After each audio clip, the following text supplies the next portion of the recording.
करीब 97% से ज्यादा सुन्नी मुसलमानों की आबादी वाले देश सूडान पर शायद किसी की बुरी नजर लग गई। पूरा आरोप एक मुस्लिम देश पर ही है।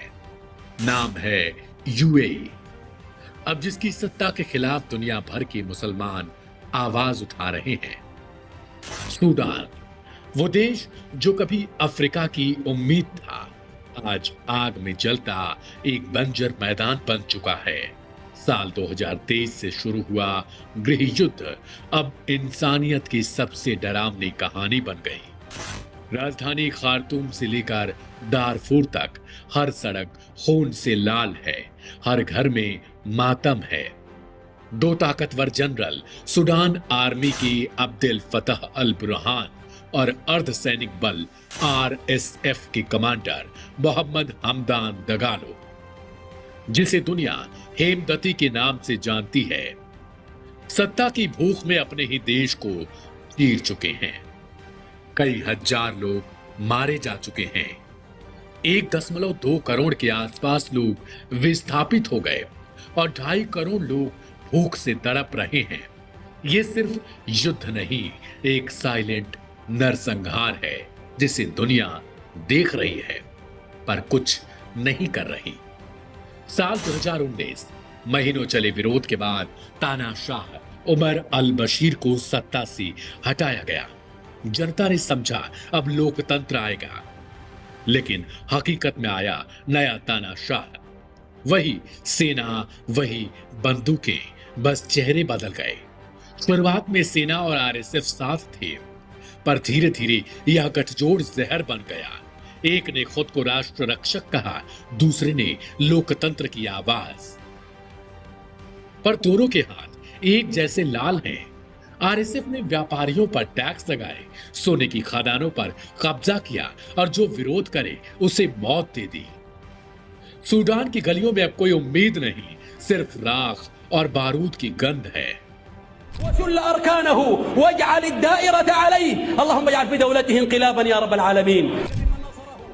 ये सूडान की एक मस्जिद से उठी आवाज है।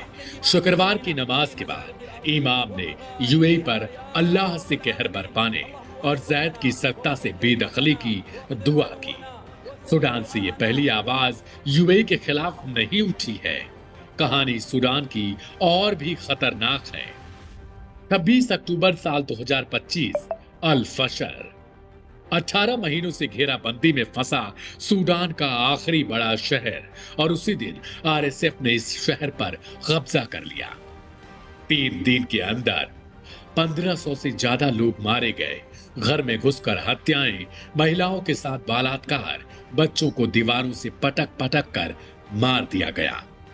येल विश्वविद्यालय की सैटेलाइट तस्वीरों में अल फशर की जमीन खून से लाल दिखाई दी।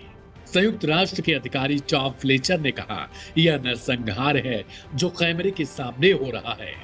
शहर का आखिरी हॉस्पिटल जल चुका है और भूख से तड़पते लोग रेगिस्तान की ओर भागने को मजबूर।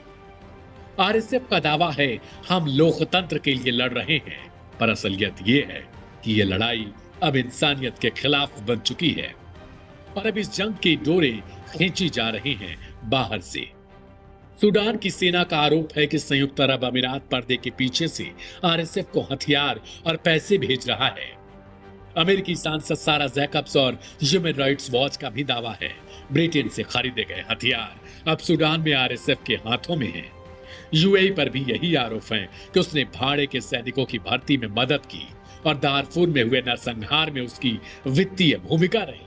वहीं मिस्र, तुर्की और ईरान सूडानी सेना का समर्थन कर रहे हैं। यानी ये जंग अब 2 जनरलों की नहीं रही, यह एक प्रॉक्सी वार बन चुकी है जिसमें हर देश अपनी चाल चल रहा है और मर रहा है सिर्फ आम इंसान। अल फशर की तबाही के बाद अब खतरा है सूडान फिर टूट जाएगा। जैसे साल 2011 में दक्षिणी सूडान अलग हुआ था, लेकिन इस बार टूटेगा सिर्फ नक्शा नहीं, पूरी सभ्यता टूटेगी। आरएसएफ अरब जनजातियों से जुड़ा है, जबकि सेना गैर अरब मुसलमानों का प्रतिनिधित्व करती है। ह्यूमन राइट्स वॉच के मुताबिक यह जाति सफाया है। यहाँ मसालियत जनजाति के लोगों को निशाना बनाकर खत्म किया जा रहा है। अंतर्राष्ट्रीय न्यायालय ने यूएई पर मामला यह कहकर खारिज कर दिया कि उसने नरसंहार कन्वेंशन से खुद को बाहर रखा है, यानी कोई सजा नहीं, कोई जवाबदेही नहीं। सूडान अब सिर्फ खून से नहीं, दुनिया की चुप्पी से भी लाल हो चुका है, और यह चुप्पी शायद आने वाले कई नरसंहारों की बुनियाद बन जाएगी।